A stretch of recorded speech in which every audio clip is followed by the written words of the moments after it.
agora é 11. Olá, eu sou Diogo Depinho Packer, tenho 19 anos, filho de Valdir Depinho e Isolde Packer. Sou vice-presidente do Parlamento Jovem de Indaial. Bom, primeiramente, eu quero dizer que acredito na força jovem. A juventude também tem sua vez. Tenho como projetos para Indaial apoiar a juventude com esporte, dança, música e lazer, realizando isso em cada bairro. Trabalhar para a saúde pública gratuita e com qualidade. Fiscalizar todas as obras, dando apoio no crescimento de Indaial. Acredito na renovação. Acredito que os jovens podem fazer a diferença. Agora é hora de mudar. Por esse motivo, venho pedir o seu voto. O meu número é o 11222. Agora é eleição, eu tô sendo sincero. Olá, boa noite a todos.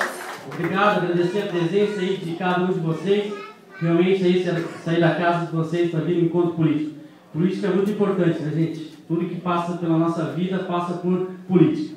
Eu aceitei o pedido de candidato a vereador, primeiramente, porque eu acredito no trabalho e na honestidade do Serginho e do nosso amigo Mário, prefeito e vice-prefeito, que mostraram trabalho, mostraram honestidade, como vocês viram, inúmeras obras concluídas, obras inauguradas, coisas que não foram feitas, a administração passada em 8 anos, fizemos aí em 3 anos e meio, né? Então realmente vale a pena, Serginho e Mário aí fizeram acontecer, não é da boca para fora que eu estou falando. Vocês viram, é só a gente andar na rua, nossa cidade está muito bonita, pavimentações, saúde, enfim, e vai ficar muito mais, as obras não vão parar, tenho certeza, que o Serginho, ele é um cara muito dedicado, ele vai lá para Florianópolis, vai para Brasília, enquanto que ele não voltar de lá, com projetos aprovados, ele não vem para cá, ele é insistente, e por isso que a coisa dá resultado, eu acredito no Serginho.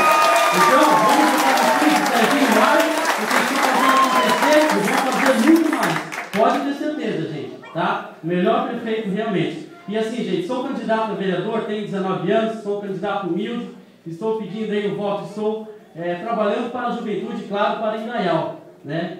Quero trabalhar aí, como vocês viram na minha fala, para o lazer, esporte, saúde pública. Peço o meu voto, meu número é 11222, para o meu voto aqui da Estradinha, Arapongas e Indaial todo, né? Inclusive, Indaial tem um projeto com o Serginho na nossa terceira ponte para a nossa pavimentação da Estradinha juntamente com Arapongas, né? Bem bacana aí a nossa pavimentação e também a terceira ponte.